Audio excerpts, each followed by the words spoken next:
Salut, c'est le prince Hakim Kabassou. Si vous nous rejoignez à l'instant, dites-vous que vous n'avez pas tort. Vous le savez très bien, ça n'arrive pas tous les jours qu'on affronte la caméra d'une télévision, mais parce qu'on y est.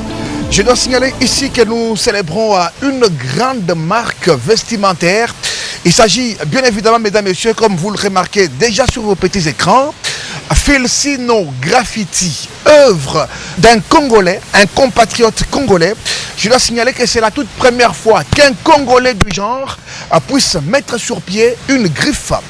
Il se nomme Josué Ngoï Chibangu Mukangu, comme vous le remarquez déjà sur vos petits écrans, l'homme qui avance en Mercedes, parce qu'il s'agit de lui. Il va nous donner les contours de cette réalisation. Tout est parti d'où? Comment avoir l'idée de créer une griffe plutôt que vendre ne serait-ce que les habits? C'est limité par là. Mais il a préféré aller plus loin dans sa créativité. Alors avec lui, nous allons nous entretenir, mesdames, messieurs, bien évidemment. Et à tout à l'heure. Wow, comme ça sent bon ici, hein, c'est impeccable. Franchement, il est tout à fait normal que nous puissions quand même vous féliciter. Monsieur Chibangu, toutes nos félicitations vous sont adressées quand même. Merci beaucoup, Hakim, merci. Alors, si vous avez été demandé de nous faire une brève présentation de vous, que nous diriez-vous? Bon, je m'appelle monsieur Josué Chibangu Mukangu. Et puis, je suis entrepreneur, businessman. Et puis, ça fait 1 an et quelques mois qu'on vient de basculer dans la création et design de nos produits. Ah ok, ça c'est en fait une présentation de manière sommaire. Je dois signaler à tous ceux qui nous regardent à l'instant que si nous sommes là, c'est pour présenter la nouvelle marque, la toute première griffe qu'un Congolais puisse créer. Vous êtes d'accord avec nous? Que vous êtes le tout premier Congolais, vous êtes d'accord? Vous confirmez? Oui, je suis le tout premier Congolais, je crois bien. Il y a Fali Poupa qui a annoncé sa ligne d'habillement d'ici là. Ouais. Je crois que ça sera la haute gamme, mais je crois que je suis le premier Congolais à avoir lancé une ligne d'habillement haute gamme, je crois. Alors, c'est comme je l'ai dit au départ, être pourvoyeur en matière d'habillement, c'est une très très bonne chose. Mais dites-nous, comment est partie cette idée et d'où est née cette aventure? Bon, normalement, je suis dans la vente des habits depuis plusieurs années, je crois pratiquement 11 ans. Oui. Et puis après, j'ai compris que ça ne suffisait pas d'aller auprès des fournisseurs en Europe, acheter, venir revendre ce qu'ils créent. Alors je me suis dit, avec aussi la concurrence dans la ville, comme nous on est en train de faire des bons choix, chaque fois les gens sont en train de nous copier et ils ne copient pas bien, alors ça... Pour balancer une différence, je me suis dit que je crée ma propre ligne d'habillement. Et puis, je suis déformé aussi par l'amour de la perfection. C'est un peu ça. Ça, c'est une très bonne chose. Donc, c'est la perfection qui doit nous caractériser. Déjà, à l'entrée dans votre boutique, on sent déjà qu'il y a une odeur de perfection qui se dégage. Ça, c'est une très, très bonne chose. Merci. Mais Filsino Graffiti, parce que c'est de ça qu'il s'agit. Ça signifie quoi d'abord, Filsino Graffiti? C'est le nom d'une personne? C'est une contraction des noms? En fait, en gros, ça veut dire quoi? Non, très bonne question. Filsino Graffiti veut dire, c'est mon nom. Mon nom de business, en fait, c'est Fils. C'est ça mon nom de business. Mais quand il s'agissait de créer mon propre label, je me suis dit qu'il fallait que je puisse créer quand même quelque chose qui allait bien se prononcer en anglais et en français. Et puis, c'est comme ça, tout de suite, l'idée est venue. Et je me suis dit, je peux juste ajouter INO à la fin de mon nom pour que ça fasse un peu italien. Comme la mode, c'est toujours les Italiens. C'est ça, ce qui veut dire Filsino. Et puis, graffiti veut dire dessin. Donc, en un mot comme en 1000, Filsino Graffiti veut dire nos propres dessins. Ah, ça c'est une très bonne chose, hein? Une belle explication comme ça nous va tout droit à l'esprit. Enfin, Filsino Graffiti est là, on doit célébrer cela. Alors dites-nous, où et quand a été créé Filsino Graffiti? Bon, c'est un peu une longue histoire. Ouais, que nous voulons, d'ailleurs, que tu puisses nous raconter, nous relater, parce qu'il s'agit de cette griffe qui est à l'honneur. Ouais, normalement, je suis dans l'habillement, comme je venais de le dire tout à l'heure, ça fait pratiquement 11 ans. Et j'allais en Europe, précisément à Paris, en Italie, acheter mes produits auprès de mes fournisseurs. Je venais revendre juste après avoir fini l'université. Alors j'avais un shop en ville, à Kinshasa bien sûr.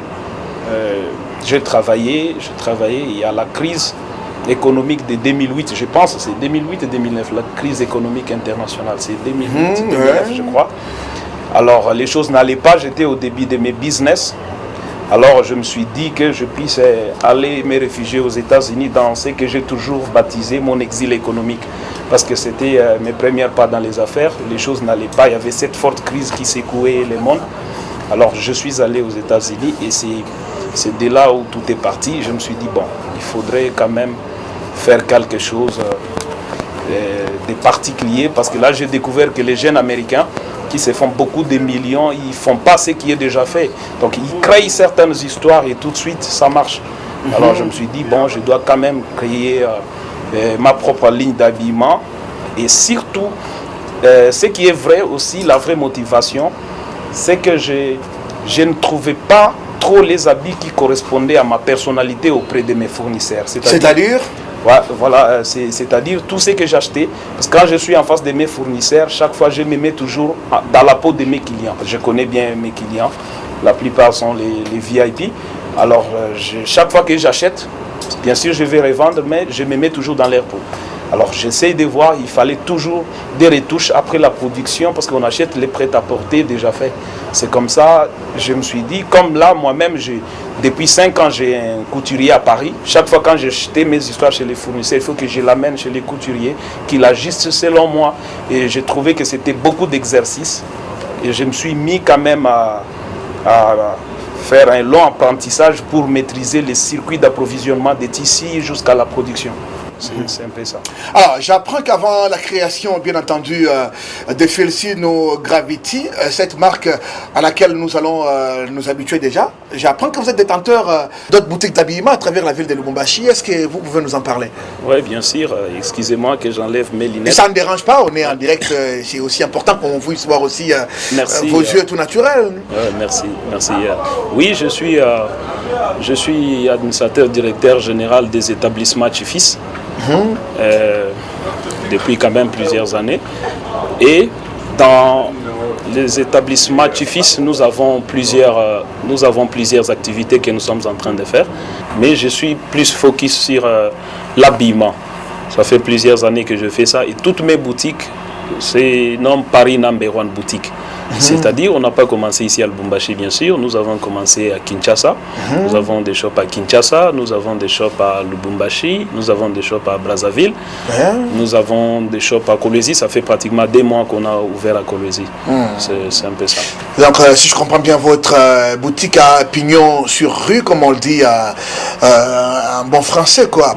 Alors, Felsino Graffiti, ouais, c'est vrai? Oui, Felsino Graffiti. Parce qu'il s'agit de ça, dites-nous un peu, c'est où le lieu de fabrication de cette marque? Normalement, j'ai fait fabriquer les histoires dans plusieurs pays différents. Comme les chemises, on me les fait à Paris. Et puis les chaussures, les costumes au nord de l'Italie, précisément à Milan. Mais certains de vos compatriotes ont dû bien le faire en Turquie, partout ailleurs, où ça coûte moins cher. Pourquoi ne pas aussi leur emboîter le pas? Oui, très très bonne question. Normalement, vous savez, même ceux-là qui font des copies en Chine, en Turquie, ils revendent ça ici et ce sont les marques. Souvent, la plupart sont des marques qui sont déjà connues. Ce qui fait que ces marques sont déjà connues. Et puis, c'est normal qu'ils fassent des copies. Et même les originaux de ces marques-là, ils peuvent se permettre, toutes ces grandes marques, ils peuvent se permettre d'aller produire en Chine pour la main-d'œuvre, par exemple, même si ce sont des produits originaux, toutes ces grandes marques-là, et puis ils peuvent se permettre de faire ça. Mais normalement, nous, on ne sommes pas encore connus. On est en train de nous lancer, c'est un nouveau-né. Et je me dis qu'il faut toujours faire un bon travail d'une manière beaucoup plus professionnelle, et puis il faut éviter de faire des copies pour que nous puissions garder l'originalité de notre esprit. Parce que normalement, Felsino Graffiti, c'est un produit qui vient de voir jour, qui vient de voir les jours. Et tout de suite, je me dis que quelqu'un peut venir dans mon shop, il regarde, il dit, mais ça, c'est quoi ça? C'est super beau. Et c'est à combien? Comme j'ai des godasses ici jusqu'à 1800 dollars. Que nous allons découvrir d'ailleurs tout au long de notre émission d'aujourd'hui. Ouais, nous avons des godasses jusqu'à 1800 dollars, 4000 dollars pour les vrais alligators que j'ai fait produire dans des usines faites à dimension humaine. Alors, par rapport à tout ça, je me dis qu'il faut d'abord travailler sur les produits, les tissus, ou soit les véritables peaux d'animaux et la bonne finition. Ça, tout de suite, ça attire la curiosité. Vous savez, quand on aime quelque chose, tout de suite, on tombe dans les charmes. Et ça vous contraint, vous êtes scotché, vous n'avez même pas l'idée de connaître c'est quel nom, c'est quel brand. Voilà. C'est pour ça que je me suis dit, comme c'est un début, je préfère produire mes histoires juste en Europe chez les professionnels. Alors, ça, c'est une très bonne chose. Une question me vient encore à l'esprit. Lorsqu'on se nomme Josué Chibangu Ngoyi Mukangu et qu'on est, c'est pas moi, initiateur, créateur d'une griffe, ça fait quoi? Est-ce un motif de satisfaction ou un pari risqué? Ouais, on peut dire les deux. C'est un motif de satisfaction. Et puis, c'est vraiment un pari risqué. Ouais, dans un environnement où il y a la concurrence qui règne, hein, avec d'autres marques lourdes que vous connaissez d'ailleurs, qu'on ne saura peut-être pas citer ici. Ça fait un pari risqué. Ouais, parfaitement, ça fait un pari risqué. Dans le sens que, d'abord, j'ai misé beaucoup d'argent. C'est vrai, c'est relatif, beaucoup d'argent. Et puis, comme chez mes fournisseurs de costumes, par exemple, on te dit, dans ces modèles, un noir, tu l'avais avec des revers larges à 7 cm par exemple, avec des lanières droites. Et avec ça, tout de suite, on vous dit minimum 100 pièces de costume. Par exemple, tu ne vas pas mettre 100 pièces de costume, même motif, même modèle, même couleur dans une boutique. Et puis, c'était du chemin à faire. Et puis, c'est ce qui m'a conduit à multiplier un peu beaucoup de shops dans les pays et pour bien distribuer mes produits. Et deuxièmement, ça m'a coûté beaucoup d'efforts pour maîtriser d'abord les circuits d'approvisionnement, collaborer avec les designers. Et c'était pas facile. C'était vraiment un pari risqué parce que j'ai mis beaucoup d'argent. Et puis, même les histoires que j'ai faites, je pense que ce sont des vrais tissus italiens. Et puis, les costumes, les chaussures sont des vrais peaux d'animaux. Parce que quand je suis en train de dire des vrais peaux d'animaux, il y a ce qu'on appelle dans notre métier des crocos scampés, par exemple. C'est-à-dire, on prend une il y a des termes ici, hein? Ouais, on prend une partie de cuir, on les met dans une machine, et cette machine-là a des dessins comme du crocodile. Et puis on est en train d'appuyer sur les tissus ou la partie du cuir. Et puis ça donne les dessins. Ça donne les dessins comme un crocodile. Et puis les gens vendent dans leur boutique 500 dollars, 450, tout ça. Or un véritable crocodile ou une chaussure crocodile, vrai alligator, c'est le minimum, c'est dans les 3000 dollars, le minimum. Ouais. Alors déjà, moi, je me dis que je dois vraiment mettre beaucoup d'argent dans des histoires comme ça qui sont difficiles à consommer. Alors, c'est vraiment un pari risqué. Ok, ça c'est une très bonne chose. En fait, avec l'avènement des Filsino Graffiti, vous n'avez pas peur que cela puisse supplanter Paris No. 1, que ça prenne les dessus sur ce que vous avez démarré au départ? Non, c'est surtout ça l'idée. Vous voulez faire disparaître Paris No. 1? Oui, c'est ça l'objectif. Ah, là, je suis en train de vendre la mèche, hein. Je vends le secret. Ouais, il n'y a pas de problème. Les téléspectateurs doivent me suivre et comprendre. J'ai beaucoup de clients, ils doivent comprendre, c'est ça l'idée. Je dois vraiment bosser dire pour faire disparaître Paris No. 1, imposer ma propre marque. Ouais. Et puis, ils doivent consommer ça. Wow! Merci beaucoup d'être avec nous. Je dois signaler ici que nous recevons pour vous Josué Chibangu Ngoyi Mukangu. C'est un concepteur, le tout premier Congolais à réaliser une griffe. Hein. Ça n'arrive pas tous les jours, mesdames, messieurs. C'est d'ailleurs pour cette raison que nous avons organisé cette émission tout à fait spéciale. Et surtout, comme je l'ai dit au départ, que ça n'arrive pas tous les jours qu'on affronte la caméra d'une télévision. Mais Prince Hakim Kabassou, par où es-tu passé? C'est vrai, j'étais à Paris avec Josué, mais on est de retour. Quoi de plus normal qu'on puisse réaliser une émission ensemble? Quelle politique, en termes de marketing bien entendu, avez-vous mise sur pied pour accrocher, si pas tout le monde, mais un grand public quand même? Non, là, C'est vrai, c'est pourquoi je vous ai dit tout à l'heure que j'ai de la satisfaction. En même temps, c'était un pari risqué parce que tout de suite, je vous ai dit, j'ai mis beaucoup d'argent dans les projets. Alors, je suis en train d'installer mes shops. Déjà, les mois prochains, nous allons ouvrir nos portes. Là, nous sommes dans le centre commercial Psaromatis Carrefour, à Lubumbashi, au local 2. Et les mois prochains, nous allons ouvrir nos portes dans les bâtiments Hypnose. Côté Kapende, je ne maîtrise pas trop bien Lubumbashi, mais les bâtiments est connu. Et au premier niveau, local 3, là, nous allons ouvrir Filsino Graffiti les mois prochains, la fin du mois de mai. Et la même fin du mois de mai, nous allons ouvrir aussi la boutique Filsino Graffiti sur l'avenue Lukusa, dans les premiers shopping malls à Kinshasa. Et puis à Brazzaville aussi, dans nos boutiques déjà qui sont actifs, Paris Number 1, à Kolwezi aussi. Et puis il y a déjà des annonces, des enseignes de Filsino Graffiti.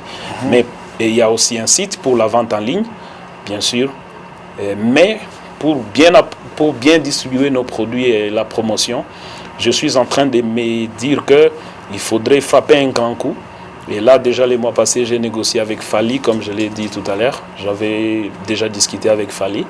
Et puis, il attend que les go pour que nous puissions commencer à faire vibrer la ville au nom de Filsino Graffiti. Parce que ça doit vraiment se faire sentir. Ah, très bonne chose. Alors, il y a une toute petite question encore qu'on doit poser, parce que notre émission est en cours de chemin. On remarque que les Congolais, nos compatriotes congolais, ont de la peine à accepter les œuvres de leurs compatriotes. Pensez-vous avoir leur estime, leur attention? Pensez-vous les convaincre dans ce sens-là, en mettant sur pied un Filsino Graffiti? Oui, je pense que j'ai beaucoup réfléchi là-dessus. Là-dessus. C'est pourquoi même je vous ai dit au début de l'émission que Filsino Graffiti, c'est mon nom de business. Mon nom de business, c'est Fils. Comme mon objectif n'est pas de vendre seulement aux Congolais, parce que là déjà j'ai un distributeur à Brazzaville on était avec lui en Italie, il a vu ce que je fais, il a checké, c'est un professionnel, Guy Mamadou.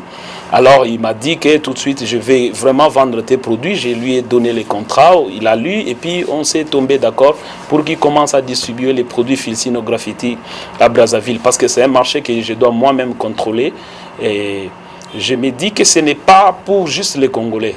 Et puis, ça prend la dimension internationale. Voilà, c'est ça l'idée. Ça dit qu'un Congolais ne paye pas, ça ne fait rien, absolument. Quelqu'un Brazzavillois peut payer, un Gabonais, un Français. Voilà. C'est pas limité en fait, c'est pour un large public. On veut bousculer les frontières, on ne se dit pas que c'est juste pour les Congolais. Entre-temps, on ne se fout pas aussi des Congolais, ils peuvent venir. C'est pour ça qu'on s'est dit qu'on doit commencer dans notre pays.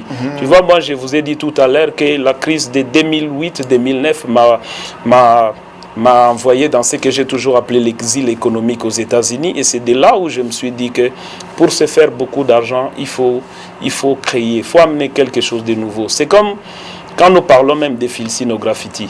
Normalement, les chaussures, ça existe déjà. Les costumes, ça existe déjà. Tout le monde les font. Et puis même peut-être plus que nous. Mais sinon, nous, on s'est dit qu'on amène nos ingrédients à nous dans l'habillement. Ce n'est pas seulement pour les Congolais, c'est pour tout le monde. Parce que là, déjà, le site est en train d'être mis en place pour la vente en ligne. C'est-à-dire, tu peux être au Canada, tu peux être aux États-Unis, tu peux être en Afrique du Sud, parce que déjà, au mois de décembre, nous allons installer les tout premiers shops Filsino Graffiti en Afrique du Sud. Alors, par rapport à ça, je me dis que c'est seulement nos propres ingrédients. Donc j'ai voulu personnifier les costumes, les chaussures par rapport à nous. Parce que je me dis qu'il ne faut pas faire toujours ce que tout le monde fait, dit déjà vu, dit déjà fait, non. Une façon de sortir des sentiers battus, bien entendu, ça c'est une très bonne chose, l'idée de l'innovation. Certes, dans chaque activité, dans chaque métier, on éprouve des difficultés, on accuse en même temps des satisfactions. Qu'en est-il de vous? Quels sont les avantages, les inconvénients que vous rencontrez sur votre chemin en tant qu'habilleur, en tant que créateur? Non, en tout cas, en tant que créateur, jusque-là, je me dis que Nde Baloba na Lingala, donc ça dit... Ah, Lingala, moi, peut-être le bilan, moi, peut-être trop, hein, c'est vrai, on vient de très loin, toi et moi, mais qu'on parle un peu Lingala, ça fera du bien. Nde Baloba na Lingala, donc, c'est-à-dire, il y a le moi, on a outil classe, les période de examen, parce que Bimi na salle classe, Mbalamo, Libanda, Monit, et Zalaraso, si lycée examen, Mbalamo, donc, Moutoua, si lycée à Bimi na parce que si lycée examen, na Bimi, Libanda, Mbalamo, Bando, sauté, au Ebig, et na tu penses examen, voilà. Donc, pour ce qui concerne Felicino Graffiti, c'est-à-dire il faut que les consommateurs puissent prendre le temps de nous découvrir. Ils viennent, ils nous découvrent. Nous sommes, je me répète, pour Lubumbashi, nous sommes dans le centre commercial Psaro Carrefour, au local D juste à côté de la banque Tembe.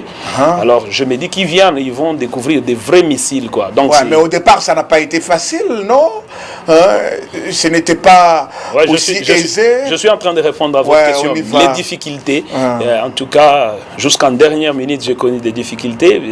Et je pense que c'est ça qui fait ma force. Moi, je suis un homme naturellement qui aime les défis. C'est-à-dire, quand j'ai des difficultés, donc ça m'aide à booster encore davantage mes efforts. Ce qui fait que des difficultés, c'était déjà au niveau même de la découverte. Tu sais, je travaille avec des fournisseurs européens, précisément parisiennes et italiennes. J'achetais leurs histoires, ce qu'ils faisaient plutôt. J'ai ramené et puis je revendais. Mais tout de suite, je n'avais pas vraiment de satisfaction. Je me suis dit, non, avec ça, je dois vraiment amener quelque chose de nouveau. Parce que comme tout de suite là, quand on était avec les réalisateurs, donc les réalisateurs du projet, quand on était en train de designer sur les produits, je leur ai dit non, en tout cas, quelques costumes, je voudrais que ça soit skin leg et puis les pontes puissent faire 40 cm. Ils m'ont dit, mais skin leg 40 cm, tu ne vois pas que c'est pas normal. Moi, je leur ai dit non, ne vous en faites pas. Je suis très sûr que d'ici 2 ans, ça sera sur les marchés. Je crois que dans toutes les boutiques en Europe, il n'y a pas.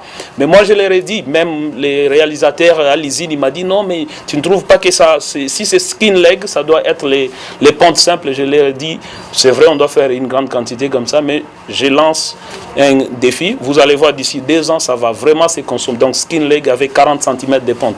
Double ponte, ça n'existe plus. Alors, les difficultés, c'était pour découvrir seulement les usines de production de tissus. Les circuits d'approvisionnement, c'était vraiment compliqué parce que les fournisseurs se disent tout de suite, mais un grand acheteur comme celui-ci, il veut connaître où est-ce qu'on achète les tissus. Alors il va défier la concurrence. Voilà, aussi, et puis on va le perdre. On va le perdre et puis il ne va plus nous acheter. Et puis tout ça, c'était difficile. Et j'ai trouvé un ami à moi à Paris, il s'appelle Ad, c'est un Français d'origine juive. Alors c'est lui qui m'a, avec beaucoup d'efforts et de stratégies, il a fini par me lâcher quelques traces. Et c'est sur ces traces-là que j'ai fait beaucoup d'efforts. C'est pourquoi j'ai dit ça a pris 1 an et 2 mois, je crois, pour arriver là où nous sommes. C'était vraiment du chemin à faire. Voilà, nous sommes à Felicino Graffiti. Ici déjà, je l'ai annoncé au départ, c'est ce nom qui est compris ici. Alors c'est une griffe qui donne son nom à cette boutique, c'est vrai. Tout porte à croire que d'autres marques n'auront pas leur droit de citer ici. Et ce sera une exclusivité Felicino Graffiti, où on peut trouver d'autres marques étrangères. Non, en tout cas, je vous avais déjà dit que même les noms de la plupart de mes boutiques va disparaître. C'est Paris number 1. Tous mes clients doivent déjà comprendre que les noms Paris number 1 est en voie de disparition. Et puis pour laisser la place à Felicino Graffiti. C'est-à-dire quand vous entrez dans une boutique qui est Felicino Graffiti, c'est-à-dire tout porte la même signature. Du Versace, non, tout porte la même signature. Tout portera la même signature, quand bien même on n'a pas encore réuni, parce que dans l'habillement, il y a beaucoup de choses. Il y a les accessoires, il y a les cravates, il y a les chaussettes. Prêt-à-porter, etc. Il y a les ceintures, il y a les cinglés, tout ça. C'est vrai, on est en train d'aller petit à petit, mais d'ici la fin de l'année, début de l'année prochaine, si Dieu le veut, en tout cas, dans toutes mes boutiques Felicino Graffiti, il n'y aura que du Felicino Graffiti. Serait-ce pas une autre façon de fuir la concurrence? Non, mais de toutes les façons, ce n'est pas une façon de fuir la concurrence, parce que la concurrence elle-même, nous l'avons défiée pendant plusieurs années. Très bien. C'est-à-dire, Paris Number One, il a été toujours aux commandes. C'est-à-dire, tous ceux qui sont dans l'habillement les savent. C'est vrai, nous sommes relativement jeunes, mais tous ceux qui sont dans l'habillement depuis Kinshasa les savent. Nous tenons les hauts du podium. Donc, c'est-à-dire, c'est comme ça. C'est comme ça, on veut, comme des balobara, longueur d'avance. C'est-à-dire, longueur d'avance. On a comme l'impression que votre boutique est cataloguée. Hein? C'est comme... que répondez-vous à ceux qui disent que Felsino Graffiti, c'est réservé à une certaine classe de gens, une certaine classe de riches, c'est-à-dire ministre, patron d'entreprise, etc. On dirait la petite classe, le petit peuple n'a pas son droit d'accéder ici. Josué Tshibangou. Non, c'est pas vrai. Mais non, lorsque vous mettez une chaussure à $2000 avec cette crise actuelle qui secoue le pays. Non, je voulais juste vous montrer les vrais pots d'animaux qu'on a utilisés pour faire nos chaussures, par exemple. Mais nous avons des chaussures à $600, à $500. Déjà, c'est les moyennes, c'est vrai. Vous pensez que c'est moins coûteux, ça, $500? Bon, mais quand les gens, c'est vrai, nous sommes déformés par l'exercice de la piraterie dans notre pays. Mais moi, je crois qu'il y a des Congolais qui partent en Europe et ils se permettent d'acheter quand même une ceinture Gucci, par exemple, à 400 €, une ceinture. Pourquoi ne pas acheter aussi du Filsino Graffiti? Moi, je pense qu'on a essayé de balancer de toutes les façons, parce que j'aime les beaux, j'aime ce qui est original. C'est ce qui fait que j'ai mis beaucoup d'argent dans mes histoires. Parce que peut-être quand on a quelque chose de super beau, tout de suite, les clients tombent dans les charmes. Il n'a même pas besoin de connaître c'est quelle griffe. Tu vois, c'est ça un peu la stratégie. Mais je sais que les gens qui aiment l'habillement, ils vont s'efforcer de faire leurs économies. Ça, c'est le problème du pays. Mais sinon, les gens vont quand même s'efforcer. Parce qu'on a beaucoup de clients dans Paris Number One et qui seront toujours les clients fidèles des Filsino Graffiti. Alors, nous n'allons pas quand même chuter avec notre émission, sans pour autant faire le tour des rayons. Vous allez... nous guider quand même, on doit faire un petit tour par-ci, histoire de voir, d'apprécier la qualité de l'article que vous avez ici chez vous. Graffiti Filsino. Ah, là c'est où là? Là c'est une rayon à chaussures. Ouais, ce sont des chaussures. Ce sont des chaussures. Ça nous a pris, je crois, 5 mois pour la production. À 5 mois pour la production. Pour la simple raison que ce sont des chaussures faites à la main. Je crois, tu peux voir.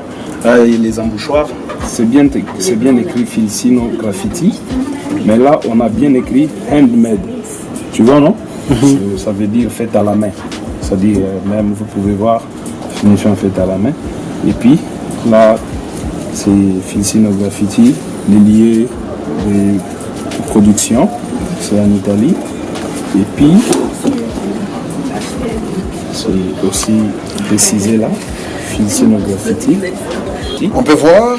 Donc, tu peux voir, il n'y a pas de problème. Ça coûte combien? Ça coûte $1800. Ah, $1800. Tu vois que tu me donnes raison, hein? Il n'y a que des ministres qui peuvent accéder ici. Non, les grands hommes de Dieu. Vous savez, c'est pas pour rien, il faut qu'on explique à nos futurs clients et déjà nos clients potentiels, parce que nous en avons plusieurs. Ça, ce sont des chaussures faites à la main. Vous pouvez voir la finition. Ça, c'est clouté à la main. C'est pas des machines clouté à la main. Et puis ce qui est fait à la main, c'est pas... On ne peut pas vous informer, tout ce qui est fait à la main coûte trop cher. Et à part ça, il y a les problèmes des peaux. Ça sont des véritables peaux d'animaux. Ça, c'est vraiment les peaux d'Autriche. Ce sont des oiseaux et il faut vraiment des quantités d'oiseaux pour réunir des chaussures. Déjà, c'est vraiment un long processus, ce qui fait que la chaussure coûte cher. La chaussure coûte cher. Et à part ça, vous avez autre chose à nous proposer là, sur ces rayons de chaussures? À part ça, nous avons ça. Il y a un nom particulier à donner à cette chaussure? Non, c'est juste là, je n'ai pas encore baptisé les noms de mes chaussures, honnêtement. Mais je crée mes propres modèles. Je les amène chez des fournisseurs. C'est toujours fait à la main. Mais ça sont des chaussures. Les prix varient entre 450 et $550. Ah là, ça, c'est quand même mais une précision très très importante pour les téléspectateurs. Qui nous regardent d'ailleurs là. Une précision très importante. Ça, c'est un faux croco, ce que j'ai appelé pendant l'émission les crocos campés. Nous avons aussi les peaux d'Autriche en rouge. Là, je dois signaler que c'est ce que vous avez au pied. Hein? Oui, exactement. C'est ce que j'ai au pied. Ok. Là, ça a pris une grande partie des peaux naturelles, quoi. C'est pourquoi ça coûte un peu cher. Mais je sais qu'il y a des gens qui aiment des belles choses. Tu dépenses beaucoup d'argent et ça dure. Pour avoir la qualité. Ouais, et puis tout de suite, il y a ça au pied. Est-ce que, à qui m'entre nous? Est-ce que quelqu'un a ça au pied? Qui peut hésiter qu'il a casqué de l'argent? Là, même s'il n'a rien en poche, on l'estime millionnaire. Pour les businessmen, c'est important. C'est important pour les Alors, nous évoluons. Et puis, Ouais. Mais comment expliquer ce rayon vide là? mais ici, il y a des spots, c'est vrai, on ne les a pas encore connectés. Il y a des spots partout. C'est approprié pour les chaussures, les vrais alligators que nous allons exposer là. Qui varieront entre combien? Minimum 3 000 $ et maximum 5 Ah, 000. il y a la chaussure de 3 000 $ ici. Ouais, on peut déjà voir. Wow. Là, parce que c'est en production. En illustration déjà. Oui, c'est en production. Ouais. Et puis, les chaussures sont là. Il y a les vrais crocodiles qui doivent être séchés. Ah, il y a aussi des belles demoiselles parmi nous. Vous allez bien? Nathalie, c'est ma collaboratrice à Lubumbashi. Ça fait très longtemps. Bonjour.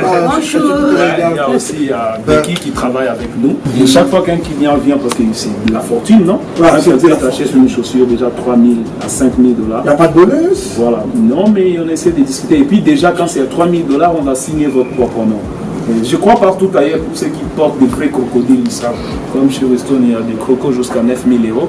Mais ici, chez nous, on commence à 3 000, jusqu'à parce que Filsino Graffiti s'est fait découvrir. Wow, c'est du lourd, c'est du lourd. Ah, on évolue. C'est vraiment du lourd. C'est vraiment du lourd. Nathalie, aidez-nous un peu à présenter une veste là. Nathalie, tu nous apportes une veste ici qu'on doit découvrir.